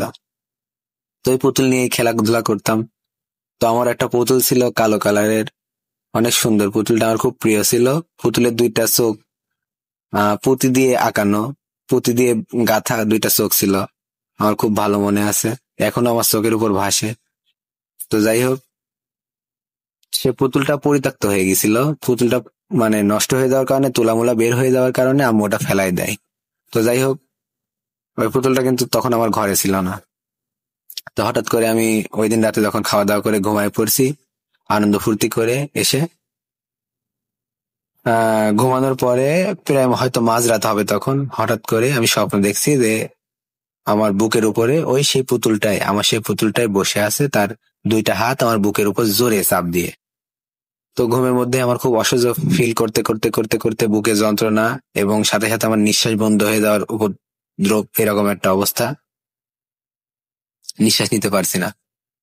তো স্বপ্নের মধ্যে এমন করতে করতে আমার সাথে সাথে স্বপ্ন ভেঙে যায় রাসেল ভাই। স্বপ্ন ভেঙে যাওয়ার পরও কিন্তু আমি দেখছি ওই পুতুলটা আমার বুকের উপর বসে আছে। আমি তখন স্পষ্ট, মানে আমি স্বপ্নের মধ্যে না, স্বপ্ন ভেঙে গেছে অলরেডি, আমি দেখতে পাচ্ছি আমার আম্মু আমার পাশে শুয়ে আছে। কিন্তু সেই দিনের মতো, গত দিনের মতো আমি কোনো চিল্লাপাল্লা করতে পারছি না, কোনো আওয়াজ করতে পারছি না, নাড়াচাড়াও করতে পারছি না নিজে কোনো শরীরের অঙ্গ। দেখছি আম্মু ওই কোনায় শুয়ে আছে আর ওই জিনিসটা আমার বুকের উপর ওইভাবে চেপে ধরে আছে। তো রাসেল ভাই, আরেকটা জিনিস, যেদিন আম্মু আমাকে বুকের মধ্যে নিয়ে ঘুমাইতো সেদিন কিন্তু আমি কোনো স্বপ্নও দেখতাম না বা এই ধরনের কোনো কিছু আমার সাথে কোনোদিন হয়নি। কিন্তু যেদিন একটু দূরে আমার থেকে শুয়ে ঘুমাইতো, খুব বেশি দূরে তো না, একই খাটে আমরা শুইতাম আম্মু আর আমি, ছোট ছিলাম আমি, হয়তো মাঝে 1 হাতের ডিস্টেন্স এমন হয়তো, আম্মু এমন একটু 1 হাতের ডিস্টেন্স এমনই দূরত্ব হবে শুয়ে আছে পাশে, ওই জিনিসটা আমার বুকের উপর চাপ দিয়ে বসে আছে। তো এক পর্যায়ে আমার নিঃশ্বাস বন্ধ হয়ে যাচ্ছে, এমন হইতে হইতে আমার চোখ দিয়ে পানি ঝরছে অঝরে, কিন্তু আমি কোনো আওয়াজ করতে পারছি না। আমার মনে হলো যে আজকে রাতই হয়তো আমার শেষ রাত। আমি দেখতে পাচ্ছি আম্মু আমার পাশে শুয়ে আছে। তো এমন অবস্থায় আমার মুখ দিয়ে সম্ভবত ঘুমানির কোনো একটা আওয়াজ বের হয় আর আম্মু ঘুম ভেঙে যায় সাথে সাথে। ঘুম ভেঙে যাওয়ার পরে আমি কিন্তু তখনও দেখতে থাকছি আম্মু যে আমার কাছে সরে আসছে, আমার বুকের উপর তার হাতটা রাখছে। আমি তখনও দেখতে পারছি যে ওই পুতুলটা আমার বুকের উপর আছে, কিন্তু আম্মু কোনো কিছু দেখতে পারছে না। ওই পুতুলটা তখনও আমার বুকের উপর আছে। হঠাৎ করে আম্মু যে আমার বুকের উপরে হাত দেয়, সাথে সাথে ওই পুতুলটা দেখে আমি চোখের পলকে ভ্যানিশ হয়ে যায়। খুব ভয় পেয়ে যায়, আমি জোরে চিল্লাই কেঁদে উঠি, আম্মু আবার আমাকে বুকের মধ্যে নিয়ে ঘুম পাড়িয়ে দেয়। তো রাসেল ভাই, সকালে উঠে আমি পরের দিন আম্মুকে সব ঘটনা বলি। অন্যদিন কোনো কিছু না বললেও সেদিন আমি ওই 2 দিনের কথা, আমার 2 দিনের স্বপ্ন মনে ছিল, আমি সবকিছুই আম্মুকে বলি। তো বলার পরে আম্মু মোটামুটি চিন্তিত হয়ে যায়। তো নানির কাছে জানানোর পরে নানি আমাকে অনেক দূরে একটি হুজুরের কাছে নিয়ে যায়। তো হুজুরের কাছে নিয়ে যাওয়ার পরে হুজুর ঝাড় টাড়া দেয়, একটা তাবিজও দেয়। তো যাই হোক, তাবিজ নেওয়ার পরে অনেকদিনই ভালো ছিলাম। তারপরেও আমার সঙ্গে অনেক ঘটনা ঘটেছে, সেগুলো না হয় অন্য ঘটনায় শেয়ার করব। তো রাসেল ভাই, এই ছিল ঘটনা। ফার্স্ট টাইম অডিও ক্লিপ, তো হয়তো গুছিয়ে কথা বলতে পারিনি, কেমন হয়েছে জানি না। যদি আপনার কাছে ভালো লাগে, সিলেক্ট করার মতো হয়, তাহলে অবশ্যই প্লে করবেন। আর যদি মনে হয় এটা সিলেক্ট করার যোগ্য হয়নি, তাহলে দরকার নেই, আমি অন্য ঘটনা পাঠাবো। তো এই ছিল রাসেল ভাই ঘটনা। আমি এখন বর্তমানে হাফেজি শেষ করেছি, মাওলানা পড়ছি। এই 2024 সালে আমার মাওলানাও কমপ্লিট হয়ে যাবে। সবাই আমার জন্য দোয়া করবেন, ভালো থাকবেন। আসসালামু আলাইকুম রাসেল ভাই।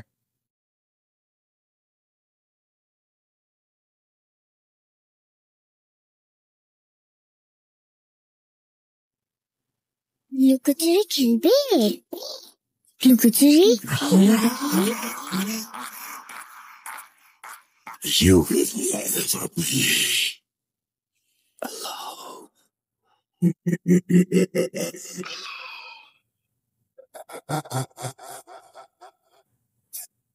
Food.com.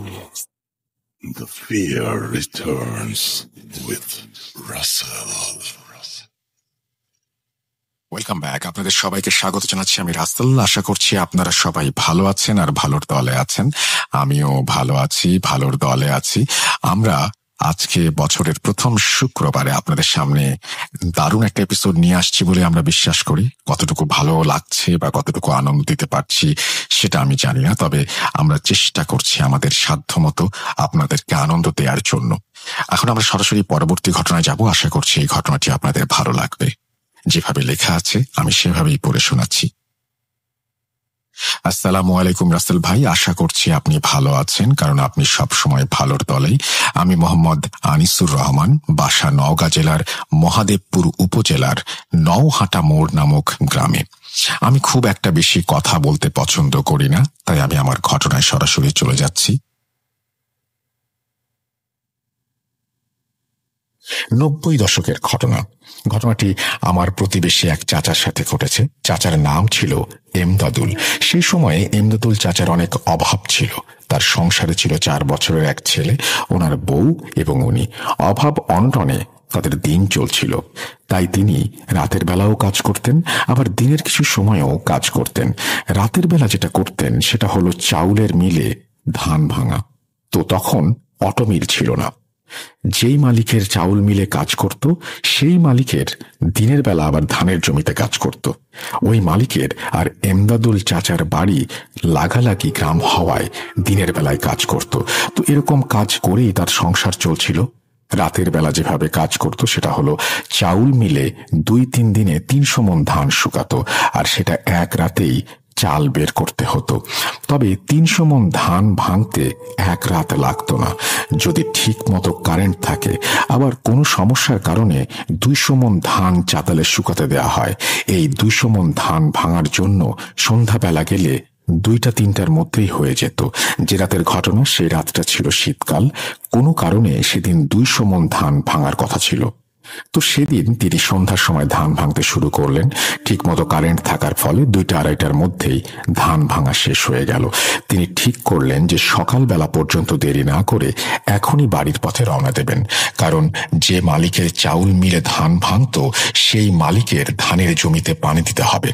আর ভোরবেলা মেশিন স্টার্ট করলে বিকেল হতে হতে পানির সেচ হয়ে যাবে। এতে করে ঘুমানোর সময়টা একটু পাবেন তিনি। যেই কথা সেই কাজ, রওনা দিলেন বাড়ির উদ্দেশ্যে। বলে রাখা ভালো যে তিনি অনেক সাহসী। এই ধরেন ভূত, জিন এই সব কিছুতেই তিনি ভয় পেতেন না। মিল থেকে বাড়িতে আসার জন্য 2টা রাস্তা ছিল। একটা ছিল পাকা সড়ক, আর একটা ধানের ক্ষেতের মধ্য দিয়ে। যদি পাকা সড়ক দিয়ে আসেন তাহলে বাড়ি আসতে সময় লাগবে 1.5 ঘন্টা, আর ধান ক্ষেত দিয়ে আসলে সময় লাগবে 1 ঘন্টা। ভোরবেলা মেশিন স্টার্ট করতে হবে বলে তিনি শর্টকাট রাস্তা ধরলেন। চারিদিকে কুয়াশা পড়েছে। ধান ক্ষেতের মোটা আলপথ ধরে হাঁটছেন তিনি। বিশাল ধান ক্ষেত, সেই মাঠের মাঝে একটা পুকুর আছে, আর পুকুর পাড়ে একটা গাছ আছে যেখানে হিন্দু সম্প্রদায়ের মানুষ পূজা করে।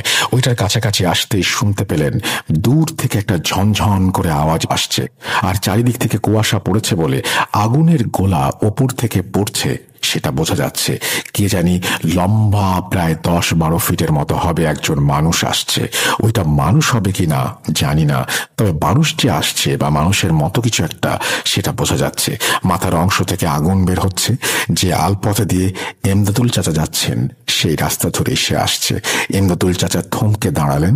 এমদাদুল চাচা যেখানে দাঁড়ালেন সেখানে তার ডান পাশে 40 ফিট দূরে ওই পুকুর আর গাছ অবস্থিত।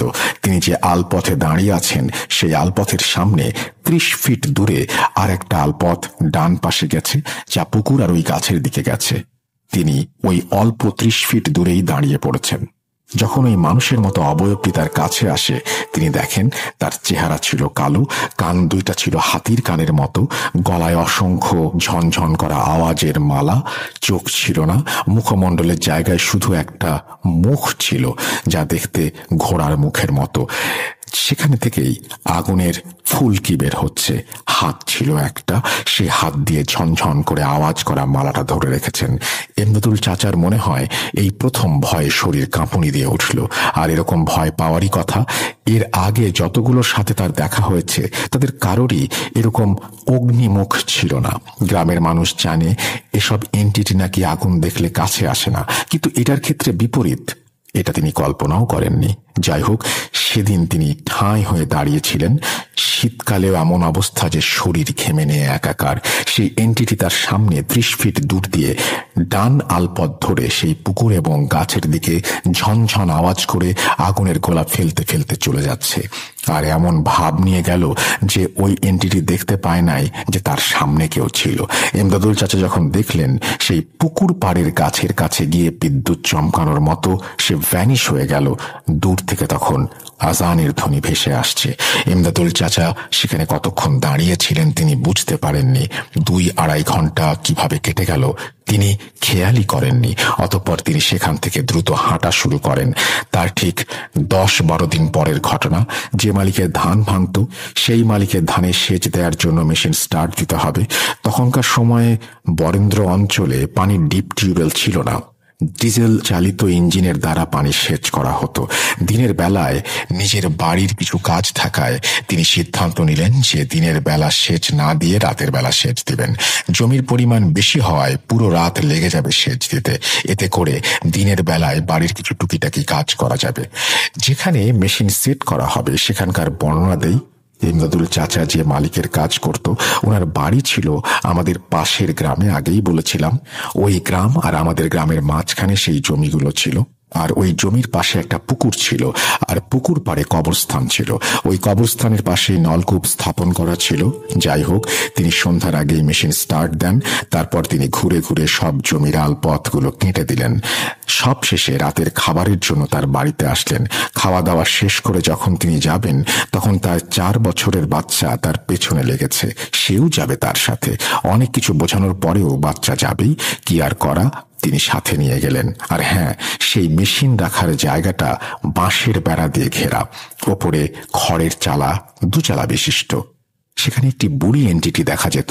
এমদাদুল চাচা সেটা আগে ভাগেই জানতেন। এর আগেও অনেকবার পানি সেচ দিতে গিয়ে মুখোমুখি হয়েছেন। তবে ওই বুড়ি শুধু মজার ছলে ভয় দেখানোর চেষ্টা করত। বুড়িটি দেখতে ছিল খুবই জীর্ণ শীর্ণ, কঙ্কাল প্রকৃতির, ধপধপে সাদা। এমদাদুল চাচা তার ছেলেকে সেই মেশিন ঘরে নিয়ে গেলেন। কিছুক্ষণ বসে থাকার পর ছেলে ঘুমিয়ে পড়ল। ছেলেকে সেই মেশিন ঘরে শুইয়ে রেখে ধানের খেতে গেলেন জমিতে পানি ঠিক মতো দেয়া হচ্ছে কিনা দেখতে। জমির সব আলপথ ঘুরে ঘুরে দেখছেন। ঠিক তখনই তার কানে মেশিন ফেল করার আওয়াজ আসলো। তিনি বুঝতে পারলেন মেশিনের পানি ফেল করেছে। তিনি তাড়াতাড়ি মেশিন ঘরে আসলেন। এসে দেখেন মেশিন বন্ধ। তিনি ভাবছেন মেশিন ফেল করলে তো শুধু পানি উঠবে না, মেশিন তো বন্ধ হবে না। কিন্তু মেশিন বন্ধ হলো কিভাবে? আর ছেলে তো ঘুমিয়ে আছে। হঠাৎ দেখলেন ঘরের চালা নেই। তিনি জানতেন এটা বুড়ির কাজ, কারণ এর আগে বুড়ি এইভাবে চালা উড়িয়েই ভয় দেখাতো। বুড়ি এন্টিটি বলেছিল যে যখন আমি এখান থেকে কোথাও যাব তখন এই মেশিন ঘরের চালা উড়িয়ে নিয়ে যাব, আবার যখন আসব তখন চালাটা উড়িয়ে নিয়ে আসব। ভয় যেন না করা হয়। এটা ভাবতেই খুব ঝড় শুরু হলো। আর সেটা কেবল সেখানেই ঝড়ের মতো বাতাস বইতে শুরু করলো। ইমদাদুল চাচা বুঝতে পারলেন যে বুড়ি আসছে। আর বুড়ি তার সামনে ভাসমান অবস্থায় এসে বলল, কিরে, ভয় পেয়েছিস? চাচা বলল, ভয় পাবো কেন, কিন্তু এরকম করা কি উচিত? আমার ছেলেকে নিয়ে এসছি। বুড়ি বলল, আচ্ছা ঠিক আছে, আর হবে না। তখন ইমদাদুল চাচা রাগান্বিত হয়ে বললেন, তুমি এরকম চালা উড়িয়ে নিয়ে যাচ্ছ, মেশিন বন্ধ করছো কেন? তখন বুড়ি বলল, আমি কিছু করিনি রে, আমার এক নাতি এসেছিল, সে এরকম করেছে। তোর সাথে নাকি দেখা হয়েছিল কয়েকদিন আগে, তাই সে মজা করে এমনটা করেছে। তখন ইমদাদুল চাচা বলল, তোমার নাতি আবার কে? কোন দিন দেখা হয়েছিল আমার সাথে? বুড়ি বলল, তুই ধান ভেঙে আসছিলি মাঠের ক্ষেতের ভেতর দিয়ে, তখন দেখা হয়েছিল। ইমদাদুল চাচা বললেন, হো, এবার বুঝেছি। বুড়ি বলল, তার বুকের মাঝখানে একটা চোখ ছিল যা তুই দেখতে পাসনি, কিন্তু সে ঠিকই দেখতে পেয়েছে। মেশিনের নলটার মুখে মাটি লাগিয়ে আয়, তোর আর কষ্ট করে হ্যান্ডেল দিতে হবে না, একটা স্টার্ট দিলেই পানি উঠবে, আর টিউবওয়েলে পানি তুলতে হবে না।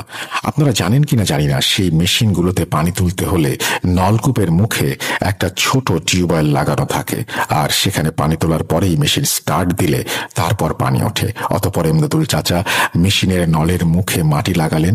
তারপর তিনি দূরে গিয়ে দাঁড়ালেন। কিছুক্ষণ পর দেখলেন মেশিন একা একা স্টার্ট হয়ে গেছে।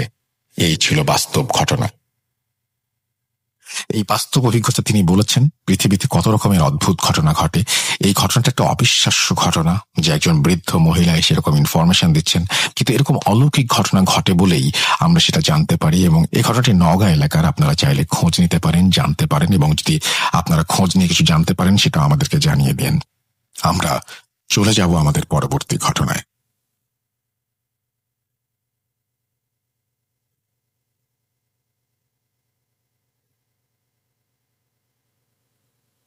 Spirit, be here with me.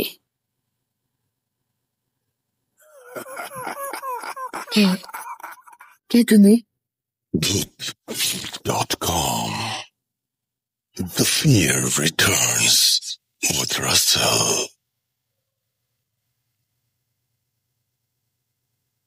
Welcome back.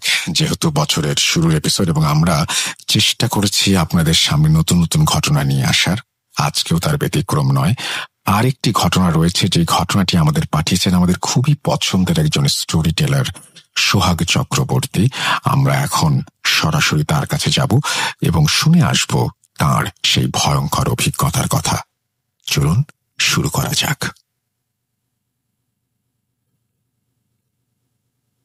Deer listener, কেমন আছেন আপনারা সবাই? আপনারা সবসময় রাসেল ভাইয়ের সাথে কানেক্ট থাকেন, সো আপনারাও অনেক ভালো আছেন এটি আমি বিশ্বাস করি। আমি সোহাগ চক্রবর্তী যশোর থেকে অনেকদিন পর আপনাদের জন্য একটি ঘটনা নিয়ে হাজির হয়েছি। আসলে কাজের সুবাদে আমি এখন রাজশাহীতে থাকি। সো রাজশাহী থেকে যশোর ট্রেনের মাধ্যমে আমার অনেক বেশি ট্রাভেল করার প্রয়োজন পড়ে। এমনই একটি ট্রাভেলের ফাঁকে এই ঘটনাটি সাডেনলি আমার সংগ্রহে চলে আসে। কাজের ব্যস্ততার কারণে আসলে ঘটনা তেমন একটা শেয়ার করা হয় না বা সংগ্রহ করা হয় না, কিন্তু সাডেনলি এই ঘটনাটি আমার কাছে চলে এসেছে। ঘটনাটি আমার অনেক ভালো লেগেছে। আশা করছি আপনাদেরও এই ঘটনাটি অনেক ভালো লাগবে। তো দেরি করা কিসের, চলুন আমরা ঘটনাতে চলে যাই। আর ঘটনা যিনি আমার সাথে শেয়ার করেছেন উনি এক সময়ে ট্রেন চালাতেন, ট্রেনের চালক ছিলেন। সঙ্গত কারণে ওনার নাম এবং কোন লোকেশনে এই ঘটনাটি ঘটেছে এটি আমি শেয়ার করছি না। কেন শেয়ার করছি না আপনারা ঘটনাটি শুনলে বুঝতে পারবেন। তো চলুন শুরু করি ঘটনাটি। 1994 সালের জানুয়ারি মাসের 11 তারিখ শফিকুল সাহেব ওনার বাসা থেকে রওনা হয়েছেন। উনি, আপনারা যেহেতু জানেন বা আমি আগে বলেছি, উনি পেশায় ছিলেন ট্রেনের চালক। ওনার বাসা থেকে স্টেশনের দূরত্ব 4 কিলোমিটার। আর আজ উনি যে ট্রেনটি চালিয়ে যাচ্ছেন, ট্রেনটির শিডিউল হচ্ছে রাত 1টার সময়। এই 4 কিলোমিটার রাস্তা রাত 1টার সময়, আর যেহেতু 1994 সালের দিকের ঘটনা, উনি সাইকেলেই ট্রাভেল করে বাসা থেকে স্টেশনে যাবেন, এটি উনি ঠিক করেছেন। তো ওনার যেহেতু নাইট টাইম, রাত্রে খাওয়া দাওয়া বা সাথে শীতের জিনিসপত্রগুলো নিয়ে যাওয়া ইত্যাদি কারণে উনি একটি ব্যাগের মধ্যে ওনার যে প্রয়োজনীয় সকল জিনিসগুলো ভরে উনি সাইকেলের পিছনে বেঁধে সাইকেল চালানো শুরু করেছেন। বাসা থেকে প্রায় 1-1.5 কিলোমিটার দূরে উনি যখন সাইকেল চালিয়ে যাচ্ছেন, উনি বের হয়েছেন অ্যাভারেজ 12টা 10-15 এমন টাইমে। উনি ঠিক করেছেন যে ওনার স্টেশনে যেতে 3 কিলোমিটার রাস্তা 10-20 মিনিট বা 25 মিনিট লাগুক, তারপরে ওনার এনাফ সময় থাকবে, তার মধ্যে উনি রেডি হয়ে ওনার সকল কাজকর্ম গুছিয়ে নেবেন। তো উনি সাইকেল চালাচ্ছেন, চালাতে চালাতে বাসা থেকে যখন 1-1.5 কিলোমিটার দূরে উনি চলে এসেছেন, স্টেশনের পার্টি মানে যেটির উপর দিয়ে, ট্রাকগুলোর উপর দিয়ে ট্রেন চলে, এমন একটি জায়গায় চলে এসেছেন। এবং ওই ট্রাকের পাশেই একটি ডাস্টবিন আছে, অনেক বড়। ওই ডাস্টবিনে লোকজন ময়লা ফেলে, শহরের ময়লা ওখানে ফেলা হয়, আশপাশে যাদের বাড়ি আছে ওনারা ফেলেন। উনি ওই ডাস্টবিনের পাশ দিয়ে যখন সাইকেল চালিয়ে যাচ্ছেন, ঠিক ডাস্টবিনের ওখানে আসলে ওনার সাইকেলের টায়ার হঠাৎ পাংচার হয়ে যায়। উনি বুঝতে পারেন না যে কেন পাংচার হয়ে গেল। তারপরেও রাস্তায় কোনো জিনিস অনেক সময় ফেলানো থাকতে পারে, যেটির উপরে সাইকেল উঠলে কিন্তু পাংচার হয়ে যেতে পারে। তো উনি তেমন একটা কিছু না মনে করেই ওখান থেকে ক্রস করে যাওয়ার চেষ্টা করলেন। তখন কিন্তু বাইরে অনেক ঠান্ডা এবং অনেক কুয়াশা পড়েছে। উনি ওই অবস্থায় তখন দেখেন ওই ডাস্টবিনের প্রায় মধ্যে এক সাইডে বসে দুটা বাচ্চা কিছু একটার জন্য খাওয়ার চেষ্টা করছে, খাচ্ছে আর কি। তো উনি ওটি তেমন একটি গুরুত্ব দিলেন না। তারপরেও উনি যখন একটু আগে চলে গেলেন ওই জায়গাটি ক্রস করে, তখন ওই বাচ্চারা খুব জোরে জোরে হাসছে। এটি দেখে উনি আরো অবাক হলেন। উনি তখন সাথে থাকা একটি টর্চ লাইট ছিল, ওনার টর্চ লাইটটি অনেক বড় এবং ব্যাটারি চালিত টর্চ লাইট, 3 ব্যাটারির। উনি ওই টর্চ লাইটটি ওখানে মারলেন, মেরে দেখেন ওখানে কেউ নাই। হতেই পারে যে বাচ্চারা অন্য সাইডে কোথাও বা ডাস্টবিনের অপর সাইডে গিয়ে হাসাহাসি করছে, হতেই পারে। উনি এটিকে তেমন গুরুত্ব না দিয়েই উনি স্টেশনের দিকে হাঁটতে শুরু করলেন। যেহেতু উনি হেঁটে যাচ্ছেন, ওনার একটু দেরি হয়ে গেছে, আর রেল লাইনের পাশ দিয়ে হেঁটে যাওয়া একটু কষ্টকর। উনি মোটামুটি টাইমের একটু আগে গিয়ে স্টেশনে পৌঁছালেন। তাড়াহুড়ো করে ওনার সাইকেলটি স্টেশনের ভিতরে একটি জায়গায় রেখে লকটক দিয়ে ওনার ব্যাগেজগুলো নিয়ে উনি ট্রেনে উঠলেন। চালকরা যে জায়গায় আর কি ট্রেন চালায় ওই কেবিনের মধ্যে উনি উঠলেন। আপনারা হয়তো অনেকেই জানেন, ট্রেন কিন্তু একজন লোক চালায় না, ওনার সাথে আরো কিছু সহযোগীরা থাকেন। তো ওনার সাথে আর 1-2 জন আছে যারা বিভিন্ন কাজ করে দেয়, এমন লোক আর কি। তো উনি গিয়ে দেখে তারা অলরেডি চলে এসেছে। বাইরে প্রচন্ড শীত। ওনার ওই অবস্থায় তাড়াহুড়ো করে আসা দেখে ওনারা একটু রেগে মেগে গিয়ে, কি ব্যাপার, আপনি আসতে এত দেরি করলেন, হ্যান ত্যান বিভিন্ন রকম কথা ওনাকে বলছেন। তো উনি বললেন যে আসলে এই ব্যাপার, আমার সাইকেল নষ্ট হয়ে গিয়েছিল, এই কারণে আমি কিন্তু আসতে পারিনি। তারপরেও অনেক দ্রুত দ্রুত আমি আসার চেষ্টা করেছি। ঠিক শিডিউল টাইম অনুযায়ী ওনারা ট্রেন চালু করলেন। ট্রেন চলছে। স্টেশন থেকে প্রায় 70 কিলোমিটার দূরে ওনারা চলে এসেছেন। বাইরে পরিবেশ কিছুই দেখা যাচ্ছে না, এমন কুয়াশা, এবং ওনাদের অনেক বেশি ঠান্ডা লাগছে। ওনারা অনেক শীতের কাপড় টাপড় পরে তারপরে আছেন ওখানে। আর ট্রেনের মধ্যে আপনারা জানেন যে বিভিন্ন খাওয়া দাওয়া করা যায়, চা, বিভিন্ন বিস্কিট, বিভিন্ন রকম জিনিস, আপনি যা চাইবেন তাই পাওয়া যায়, এমন একটা অবস্থা। তারপরেও যেহেতু ওনারা নাইট টাইমে ট্রেন চালাবেন, উনি বাড়ি থেকে ওনার কিছু পছন্দের শীতের পিঠা সাথে করে নিয়ে এসেছিলেন। ওনারা সবাই মিলে ওই খাবারগুলো খাচ্ছে, চাটা খাচ্ছে, গল্প করছে। 70 কিলোমিটার চলে আসার পরে উনি হঠাৎ লক্ষ্য করেন একটি বাচ্চা ট্রেনের সাথে দৌড়াচ্ছে। উনি হঠাৎ এটি দেখে মারাত্মক অবাক হয়ে যান যে আসলে ট্রেন তো অনেক স্পিডে চলছে, এই স্পিডে বাচ্চাটি কিভাবে ছুটছে, এবং বাচ্চাটির বয়স অ্যাভারেজ 4 থেকে 5 বছর এমন, সেটি একটি বাচ্চা মেয়ে। এটি উনি খুবই অবাক হয়ে যান দেখে। এরপরে উনি আবার একটু যদি ভালো করে দেখতে যান, দেখেন না, ওখানে তো কেউ নাই। উনি এই কথাটি কিন্তু ওই যে সাথে আর কয়েকজন ছিল ওনাদের সাথে প্রথম পর্যায়ে শেয়ার করেন না। উনি আবার সামনের দিকে দেখতে থাকেন, আবার ওনারা গল্প করতে থাকেন, নিজেদের কাজে আবার ব্যস্ত হয়ে যান। আবারও কিছু সময় পরে উনি দেখেন যে কিছু বাচ্চা ছুটে এসে ট্রেনের ট্রাকগুলোর পরে লাফিয়ে পড়ছে। এইবার কিন্তু উনি মারাত্মক আকারে ভয়কে পেয়ে যান যে এই বাচ্চারা কোথা থেকে আসছে এবং ট্রেনের ট্রাকের উপরে ঝাঁপ দিয়ে পড়ছে, তাহলে তো এরা মারা যাবে। উনি তখন ওনার সাথে থাকা যে লাইটটি ছিল ওই লাইটটি নিয়ে ট্রেনের দরজা দিয়ে ঝুলে লাইট মেরে দেখার চেষ্টা করেন। এই চেষ্টা করতে গিয়ে হঠাৎ কিছুতে উনি মারাত্মক আকারে হাতে বাড়ি খান, এবং বাড়ি খেয়ে উনি অনেক বেশি আঘাতপ্রাপ্ত হন। সাথে সাথে উনি ভয়ও পান, কারণ উনি লাইট মেরে দেখেন ওখানে কেউ নাই।